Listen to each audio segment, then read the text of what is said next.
நாகை மாவட்டம் நாகூர் வெட்டாற்று பாலம் அருகில் இருசக்கர வாகன பெட்ரோல் டேங்கில் நூதன முறையில் சாராயம் கடத்திய நபரை போலீசார் கைது செய்தனர்.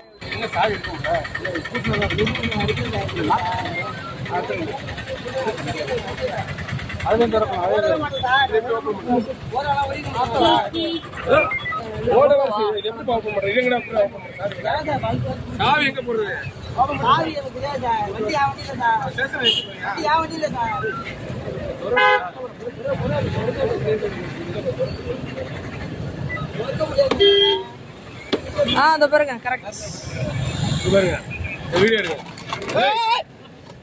திமிரு பாத்தீங்களா? பெட்ரோல்